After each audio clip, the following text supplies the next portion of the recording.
세상 대부분의 사람들은 성공을 위해서 끊임없이 노력합니다. 특별히 국민의 지도자가 되려는 사람, 또한 각계각층에서 영향력을 끼치려는 사람은 더한 노력을 기울이게 되지요. 그래서 그런 사람들은 많은 책들을 읽습니다. 동서양의 고전과 여러 리더십 관련 서적들을 방송에서 읽는 모습들을 자주 보여줍니다. 소위 인문학적 소양이라고 해서 노자나 맹자가 다시 소환되고, 또한 고대 그리스의 철학 산문집들이 읽혀지기도 합니다. 더러는 손자병법과 같은 병법서들을 재해석하면서 전쟁터와 같은 현대인의 삶에 적용시키려고 노력하는 모습들도 보입니다. 그런데 이런 책들을 읽으면 읽을수록 사람들은 더 성공에 목말라지게 되어 있습니다. 책이란 상품이지요. 상품은 팔려야 합니다. 어떻게 하면 잘 팔릴까요? 이런 책들은 성공에 목말라 하는 사람이 많으면 많을수록 잘 팔릴 수밖에 없습니다.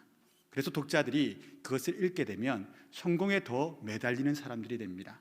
그래서 성공하지 못하면 낙오하는 사람 같고, 또한 어떠한 성취를 이루지 못하면 사람들에게 사랑받지 못한다라는 감정을 받게 만들게 되지요. 그래서 아이들도 이런 영향력 아래에 있으면 세상의 가치 가운데 이런 생각을 하게 됩니다. 부모님께 사랑받고자 한다면 내가 공부를 좀 잘해야 돼. 선생님에게 인정받고 싶으면 최소한 반에서 1등 정도는 해야지. 나중에 가정을 이루게 되었을 때 가족의 사랑을 받으려면 내가 좋은 직장에 들어가서 돈을 좀 많이 벌어야 되는 직업을 가져야 할 거야. 이렇게 우리는 세상의 가치에 수없이 많이 노출되어 살아가고, 우리 아이들은 그런 교육의 현장에서 자라나고 있는 것이 사실입니다. 사탄은 이러한 것들을 우리에게 심어주기를 원하는 자입니다. 너희가 사랑받으려면 어떠한 노력을 해야 돼. 너가 정말 인정받으려면 큰 힘을 가져야 돼. 그런데 하나님은 이와는 정반대의 분이시고 정반대의 말씀을 하시지 않으셨습니까? 하나님께서는 우리가 어떠한 일을 하기 때문에, 혹은 어떠한 일을 해드렸기 때문에 우리를 사랑하시는 아버지가 아니십니다. 오히려 하나님은 너희에게 내 사랑을 주기 위해 내가 너희를 창조하였다고 말씀하십니다. 우리의 존재의 이유가 어디에 있습니까? 하나님께 사랑받기 위해 태어난 것이 우리 각 한 사람입니다. 우리의 운명은 무엇을 해야 사랑받는 존재가 아니라 존재 자체로 사랑받기에 합당하다는 것이 하나님의 말씀의 고백입니다. 그런데도 사탄은 계속하여 우리가 이런 탐심을 가지고, 성공하려고 하는 탐욕을 가지고 세상 가운데 성공을 갈구하여 살게 만들려 합니다. 그렇게 살면 영적으로 눈이 가리워져서 하나님을 볼 수가 없기 때문입니다. 오늘 본문 말씀 가운데 그런 탐욕의 사람으로 요압이라는 사람의 이름이 등장하게 됩니다. 제가 여기서 요압을 탐욕의 사람이라고 말씀하면 성경을 좀 아시는 분들은 고개를 갸웃거릴 겁니다. 요압이 정말 탐욕의 사람인가? 이 사람이 정말 악인인가? 라고 말입니다. 왜냐하면 요압은 그것을 판단함에 있어서 성경 내용 가운데 여러 애매한 점들을 노출시킨 사람이기 때문입니다. 그러나 내밀히 들여다보면 다윗의 평가가 옳습니다. 그는 악인이었습니다. 요압의 이야기는 사무엘 상하서에서 다 등장합니다. 웬만한 이스라엘의 왕들의 이름보다 이 사람의 이름이 더 많이 성경 가운데 언급됩니다. 약 200여 차례나 그의 이름이 성경에 기록된 것을 보면 성경 속에서 요압은 굉장히 비중 있는 인물이었습니다. 다시 말씀드리지만 요압은 참으로 애매한 사람이었습니다. 평가하기에 대해서 그렇습니다. 왜냐하면 어떤 때는 다윗 왕보다 더 진정성 있는 믿음의 모습으로 보여질 때가 있었고, 또 수많은 다른 경우에서는 성경 속의 악한 왕 아합이 행한 것보다 더한 일들을 행한 사람이 요압이었기 때문입니다. 그리고 또한 헷갈리는 것은 요압은 죽을 때까지 우상 숭배를 한 사람이 아니었습니다. 여타 성경 속의 악인들을 살펴보면 그들에게는 공통되게 우상을 숭배했고, 우상을 숭배했기 때문에 죄악을 범한 이들이 비일비재했습니다. 그런데 요압은 하나님의 성전을 떠난 적이 없는데도 불구하고 악인으로 명명되어집니다. 다윗은 이 요압의 상급자였고, 또한 사사로이는 외삼촌이었습니다. 그의 이복 누이인 수르야의 세 아들 가운데 요압이 장남이었기 때문입니다. 그의 아래로 아비새와 아사엘이라는 형제들이 있었습니다. 이 세 사람은 다 장성하여 이스라엘의 큰 장수가 되었습니다. 그리고 그 중에 장남이었던 요압은 최고의 영웅이 되었습니다. 사무엘하 8장 16절에서는 그의 관직을 다음과 같이 기록해주고 있습니다. 수르야의 아들 요압은 군사령관이 되고, 여기서 말하는 군사령관이란 오늘날의 국방부 장관입니다. 다윗의 시대는 전쟁의 시대였습니다. 수많은 적국들이 있었습니다. 블레셋, 암몬, 에돔, 모압, 그리고 여타 가나안 족속들, 또한 두 번의 커다란 내란이 다윗의 왕정 시기에 있었더랬습니다. 잘 아시는 대로 다윗의 아들이었던 압살롬이 제1차 왕자의 반란을 일으키는 인물이 되지요. 그리고 그 뒤를 이어서 옛 왕조 베냐민 지파의 세바라는 사람이 압살롬의 1차 왕자의 난이 해결된 다음 요압 중심으로 다윗의 그 정책이 유다 지파 친향적으로만 흘러가자 베냐민 지파의 세바가 준동하여 나머지 10지파를 규합하여 반란 세력을 만듭니다. 그것이 바로 세바의 반란입니다. 그런데도 놀랍게도 이런 모든 적국들과의 전쟁과 이 두 차례의 반란을 다 진압한 최고의 장수가 요압이었습니다. 네이밍하자면 전쟁 종결자, 내란 종결자라 할 수 있습니다. 요압만 전쟁터에 나타나면 전쟁을 이겨버리는 것입니다. 마치 임진왜란 때의 이순신 장군처럼 요압이 등장하는 전투에서 패한 경우가 없습니다. 결국은 승리를 얻어내는 사람이었습니다. 전쟁 전투 부문에서는 성경 속에서도 다윗마저 가볍게 능가하는 사람이 이 요압이라는 남성이었습니다. 또한 이 요압은 굉장히 눈치가 빠른 사람이었습니다. 언제나 다윗 왕의 눈길을 살폈습니다. 다윗 왕의 복심이 어느 왕자에게 있는가, 다음에 황제가 누가 될 것인가, 왕이 누가 될 것인가, 그것을 미리 잘 알아보고 줄을 잘 섰던 사람이 바로 요압이었습니다. 또한 요압은 맡겨진 일에 100% 성과를 내는 출중한 인물이었습니다. 또한 그 속에서 그런 성과를 낼 뿐만 아니라 자신에게 가장 큰 이익이 어떤 일이 되는지를 잘 찾아가던 똑똑한 사람이었습니다. 여기서 제가 말씀드리는 형용사 똑똑한이라는 말은 조금 부정적인 의미의 똑똑한입니다. 이런 부정적인 똑똑한 사람은 어떤 일에 있어서 옳고 그름을 크게 신경 쓰지 않습니다. 그가 신경 쓰는 것은 이 일이 성공할 것인가 실패할 것인가, 혹은 이 일이 내게 이득이 될 것인가 불이익이 될 것인가, 그것을 신경 쓰는 사람이지요. 이런 사람들은 주로 상급자들이 좋은 일 할 때 부르지 않습니다. 좋은 일, 착한 일은, 선한 일은 나머지 사람들도 다 할 수 있기 때문이죠. 이런 부하는 언제 씁니까? 좀 어두운 일, 어둠의 일을 할 때, 또 무언가 때묻는 일을 할 때, 그런 일을 맡길 때 생각나는 사람입니다. 한마디로 말하면 어둠의 친구지요. 다윗은 이 어둠의 친구가 필요한 경우가 한 군데 생겼습니다. 다들 짐작하시는 대로 바로 다윗이 밧세바에게 범죄한 후 그의 남편 우리아를 죽일 때 요압을 사용합니다. 이 내용은 사무엘하 11장에 기록되는데 이 당시만 하더라도 요압은 다윗에게 있어 미움을 받던 때였습니다. 왜냐하면 사무엘하 3장 39절에 이렇게 다윗이 표현해 주기 때문입니다. 한번 화면에 이 자막이 띄어질 수 있을까요? 네, 함께 한번 읽어보겠습니다. 내가 기름 부음을 받은 왕이 되었으나 오늘 약하여서 수르야의 아들인 이 사람들을 제어하기가 너무 어려우니 여호와는 악행한 자에게 그 악한 대로 갚으실지로다 하니라. 아멘. 사무엘하 3장 당시는 좀 설명이 필요한데요, 다윗이 유다 지파에서만 왕으로 추대되었던 때입니다. 나머지 11지파는 사울 왕이 죽었는데도 불구하고 여전히 그의 아들이 이스보셋이 있던 그 사울 왕가를 따르려 했습니다. 그러니 커다란 내란이 일어날 것이 불보듯 뻔하였지요. 그런데 그때 사울 왕가의 군대 장관이었던 아브넬이라는 사람이 나라의 운명을 걱정하면서 다윗에게 와서 완전한 항복 협정을 맺어버립니다. 항복 협정을 맺기 전에 이미 이스보셋과 11지파의 수장들에게 나라가 내란이 일어나서 되겠냐, 다윗을 왕으로 취대하는 것이 옳다라고 설득했고, 그렇게 영향력이 컸던 사람이 아브넬이라는 사람이었습니다.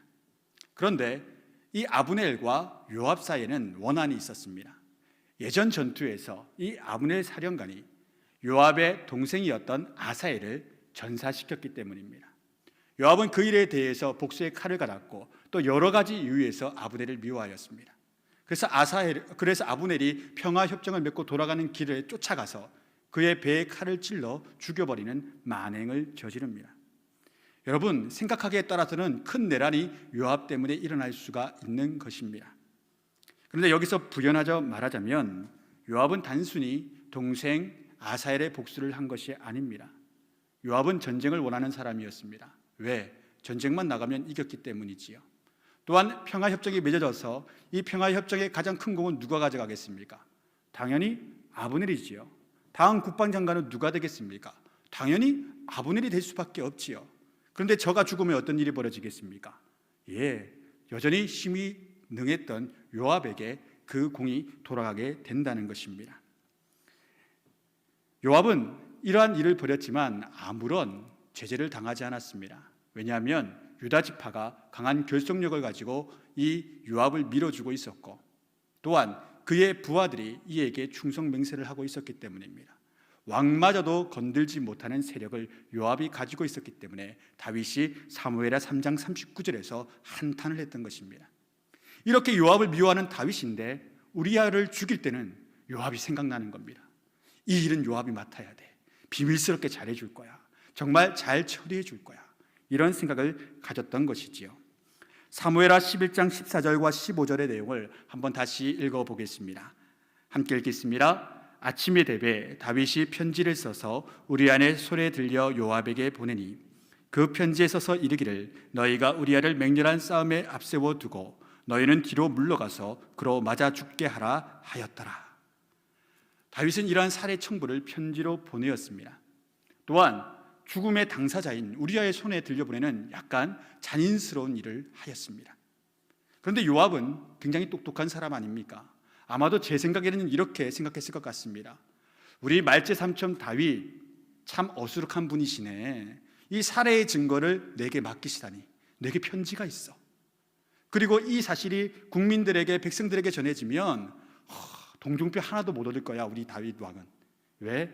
죽을 사람에게 죽음의 편지를 보내다니 참 잔인하셔. 좋아, 약점 잡았어. 요압은 실로 다윗의 약점을 잡아버렸습니다. 그래서 이 일을 어떻게 진행하냐면 이 똑똑한 사람이 다윗의 명령을 이용해서 우리아가 죽을 때에 수없이 많은 다윗에게 충성스러운 신하들을, 용사들을 그와 함께 전멸시켜버립니다. 한마디로 다윗의 왕권을 약화시키는 것이지요. 또한 자신의 정적들을 다윗의 명령을 이용하여 시원스레 제거해버린 것입니다. 여러분, 혹 여러분들의 폰에 이런 친구들의 이름이 저장되어 있습니까? 가감히 제거하십시오. 악한 일 할 때 나를 찾고 세상 일 할 때 나를 찾는 사람들의 이름, 그거 왜 가지고 계십니까? 이사장이 됐든 박사장이 됐든 다 지우십시오. 이 여사님이 됐든 최 여사님이 됐든 다 지우셔야 합니다. 혹여 김마담 박마담이 있습니까? 당연히 지우셔야 됩니다. 그런 이름 가지고 있으면 안 됩니다. 그런 분들의 카톡 애들 말로 씹어도 됩니다.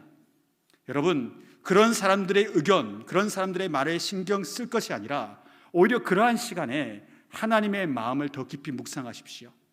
그리 되면 그런 사람들 힘 빌리지 않아도 우리가 세상 가운데 주께서 맡기신 사명 능히 감당할 힘을 주님께서 주실 줄로 믿습니다. 그런 자들에게서 돌아서시기 바랍니다. 성경을 자세히 읽어보면 우리아의 죽음 이후부터 요압의 이름이 더 많이 성경 가운데 등장합니다. 언제나 다윗의 반대에 서 있고 정치적으로 다윗과 대립할 때마다 다윗이 요압에게 집니다. 또한 이 요압은 권력의 선열에서 밀려났던 압살롬 왕자를 다윗의 눈에 들게 하여 다시 예루살렘으로 불러 올리는 인물이 되고 이후에는 자신이 불러왔던 압살롬을 죽이는 인물이 됩니다. 그는 단순히 왕자를 죽인 것이 아니라 어릴 때부터 알고 지냈던 외사촌 형제 압살롬을 죽이는 인물이 됩니다. 반란 진압 시에 왕명이 내려졌습니다. 어떠한 경우더라도 내 아들 압살롬 왕은 그 누구도 해하지 말라고 말입니다. 그가 압살롬을 살해한 이유에는 여러 설이 있습니다. 근데 가장 설득력이 있는 유대 역사가들의 해석이 한 가지 있어서 한번 설명해 드리겠습니다. 그 이유는 요압이 유다 지파의 지배권을 압살롬에게서 뺏어오기 위해 압살롬을 죽였다는 것입니다. 이전까지는 유다 지파에서 가장 뛰어난 인물은 요압이었습니다. 정치적으로 모든 사람들이 요압 아래 내려와 있었는데 예루살렘에 압살롬 왕자가 온 이후부터는 유다 지파가 압살롬 편에 서게 됐다는 것이 유대 역사가들의 해석입니다. 그래서 그 유다 지파가 그 압살롬의 중추가 됐다는 것을 어디서 알 수 있느냐 증명하기를, 압살롬 반정 시에 압살롬의 진영에 요직에 있었던 사람들이 다 유다 지파 사람이었다는 겁니다. 그렇기 때문에 유다 지파가 전적으로 이 압살롬 반란에 앞장섰다는 것이지요. 그래서 자신의 동족이었던 유다 지파가 다윗에게 반란을 일으키자 다윗이 두려워 그 왕궁을 급히 떠났다는 것입니다. 그리고 이후에 압살롬에게서 이것을 받아오기 위해, 이 정권을 받아오기 위해 요압이 압살롬을 죽였다라는 것입니다. 아버지 다윗의 주요 정책은 12지파 통합 정책이었습니다. 그런데 압살롬은 유다 지파 중심의 정책을 펴기로 약속했다고 이야기하고, 또한 그더던터의 유다 지파의 지지를 받아서 예루살렘에 올라와서 그가 우리 사무엘하에 나타나는 장면을 여러분 생각해 보시면, 왕이 재판하기엔 애매한 작은 사건들, 소소한 사건들을 가지고 각 지파의 사람들이 예루살렘으로 올라옵니다. 그때 왕자가 길거리에 있다가 말하는 거지요. 왕에게 가기는 조금 무리야. 조금 작은 사건이네. 내가 해결해 줄게. 내가 뒤봐 줄게. 내가 판결해 줄게. 그러면서 그런 약한 사람들 민중의 지지를 이어받게 됩니다. 그리고 그 힘을 가지고 11지파를 포섭해서 반란을 일으켰다는 것이지요. 물론 정확한 이유가 이것이라고 말할 수는 없습니다. 그저 주류 유대 역사가들의 이야기가 이것이라는 것입니다. 요압이 사촌인 압살롬을 무자비하게 죽인 것은 확실한 사실이지요. 그리고 그 살해를 한 다음 그 살해를 소식을 들은 다윗 왕이 집에서 내 아들 압살롬아, 내 아들 압살롬아 라고 말하면서 대성통곡을 합니다. 어떤 아비가 안 그렇겠습니까? 사랑하는 아들이 죽었는데, 그것도 잔인하게 창에 찔려 나무에 매달려 죽었는데 누가 슬퍼하지 않겠습니까? 아무리 아버지를 향하여 칼을 빼앗다 들었다 하더라도 그 연민, 그 동정을 어떻게 할 수 있겠습니까? 압살롬의 죽음에 다윗이 대성통곡할 때 요압이 득달같이 황궁에 들어닥칩니다. 그리고 사무엘하 19장 5절에서 7절의 말씀을 그가 내어 뵙습니다. 한 절씩 저와 여러분이 교독하여 읽도록 하겠습니다. 요압의 집에 들어가서 왕께 말씀드리되, 왕께서 오늘 왕의 생명과 왕의 자녀의 생명과 처첩과 비빈들의 생명을 구원한 모든 부하들의 얼굴을 부끄럽게 하시니,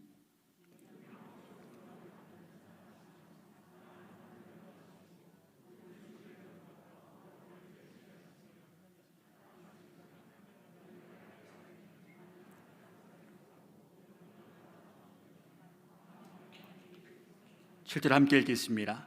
이제 곧 일어나 나가 왕의 부하들의 마음을 위로하여 말씀하시옵소서. 내가 여호와를 두고 맹세하옵나니 왕이 만일 나가지 아니하시면 오늘 밤에 한 사람도 왕과 함께 머물지 아니할지라. 그리하면 그 화가 왕이 젊었을 때부터 지금까지 당하신 모든 화보다 더욱 심하리다 하니. 여러분, 7절 말씀은 반역이요 용모의 말입니다. 왕 당신이 지금 나가서 백성들을 아우르지 않으면 나 가만히 있지 않을 거야. 당신 곁에는 아무도 없을 거야. 그런 말이 숨어 있습니다. 무서운 이야기지요. 그래서 다윗은 어쩔 수 없이 요압에게 떠밀려서 성문 앞에 앉아 있었다라고 이후의 말씀이 기록합니다. 어떤 말도 하지 않습니다. 그냥 앉아 있는 겁니다. 나가라고 하니 나가는 겁니다. 다윗의 비참함 아시겠습니까? 원래 왕권이 강한 나라였다면 왕이 이렇게 애도를 하면 온 백성이 이 비극적인 슬픔 앞에 애도의 시간을 가지는 것이 정상적인 모습입니다. 그런데 요압은 그런 슬픔을 그냥 두지 않는 사람입니다. 왜 그렇겠습니까? 이 똑똑한 사람이잖아요. 왜 그랬겠습니까? 압살롬을 죽인 사람이 요압입니다. 그런데 그 죽음을 온 백성이 왕 때문에 다 같이 슬퍼하면 이곳 가운데 가장 큰 화를 당할 사람이 누굽니까? 요압 자신이 되는 겁니다.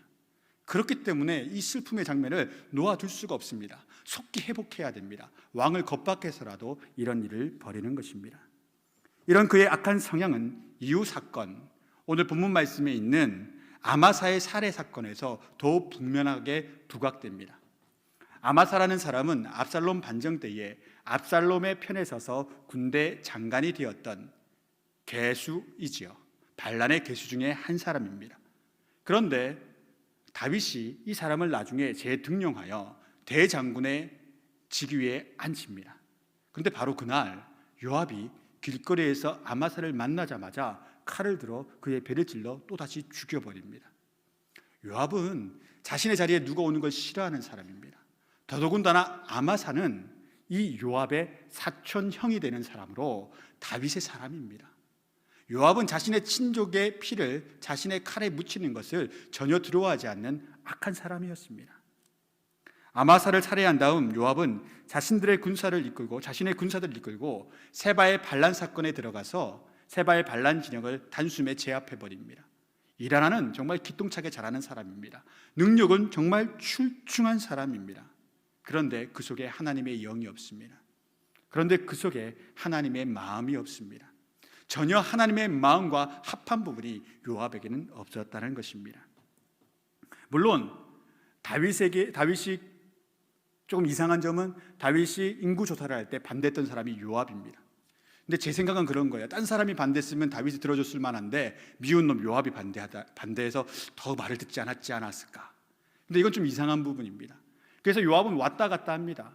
어느 때는 옳은 말을 하는데 자신의 명성, 자신의 정치력, 성공을 막는 일에 있어서는 악한 일을 주저하지 않습니다.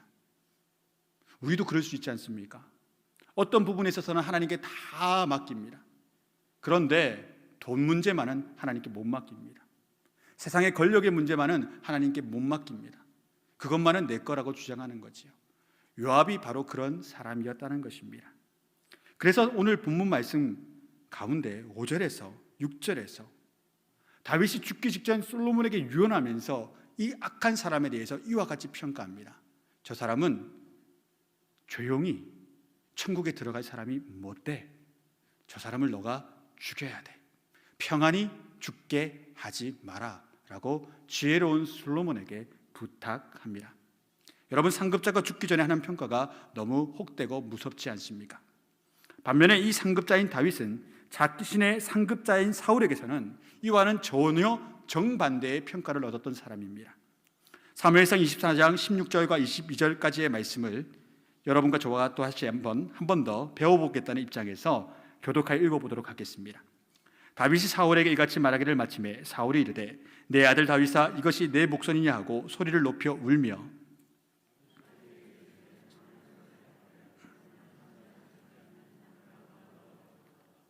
내가 나 선대한 것을 오늘 나타냈나니 여호와께서 나를 내 손에 넘기셨으나 내가 나를 죽이지 아니하였도다.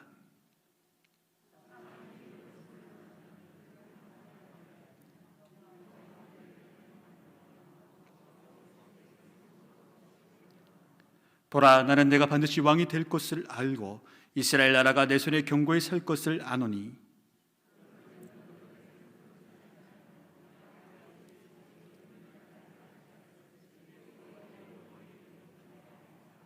함께 읽겠습니다. 다윗이 사울에게 맹세하매 사울은 집으로 돌아가고 다윗과 그의 사람들은 요새로 올라가니라. 또한 다윗은 하나님에게서도 다음과 같은 평가를 받았습니다. 사도행전 13장 22절의 말씀을 제가 여러분을 대신하여 읽어드리겠습니다. 다윗을 왕으로 세우시고 증언하여 이르시되 내가 이새의 아들 다윗을 만나니 내 마음에 맞는 사람이라 내 뜻을 다 이루리라 하시더니. 아멘. 자, 여기서 오늘 말씀의 결론을 맺도록 하겠습니다. 요압에게는 없고 그 유능했던 요압에게는 없고 어수룩한 다윗에게 있었던 것은 무엇이었습니까? 그것은 바로 하나님 아버지의 마음에 맞는 마음, 즉 하나님의 마음과 합한 동일한 마음을 가지고 있었던 사람이 다윗이었다는 것입니다. 그 동일한 마음은 무엇이었겠습니까? 굳이 명사로 말하자면 사랑과 용서입니다.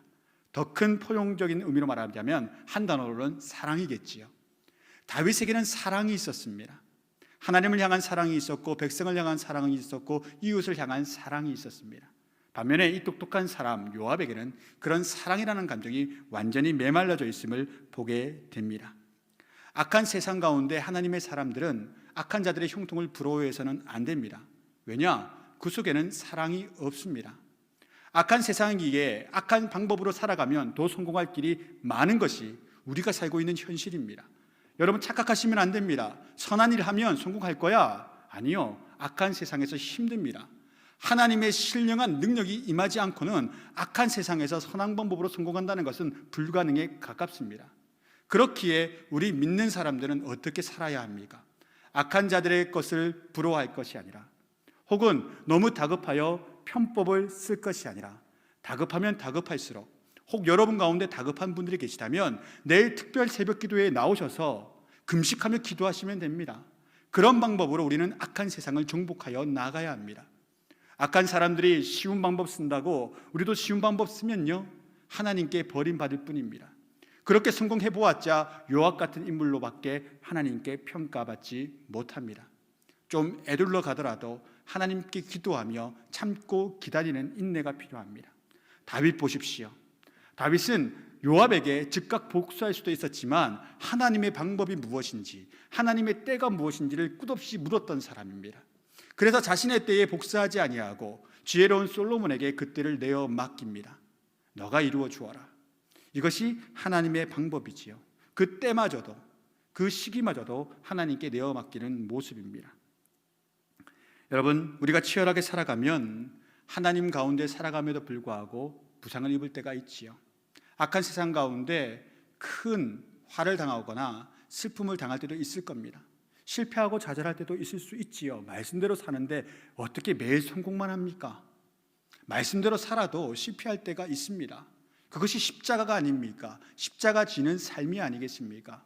그런데 여러분, 십자가 지는 삶의 종국은 승리입니다. 아멘이십니까?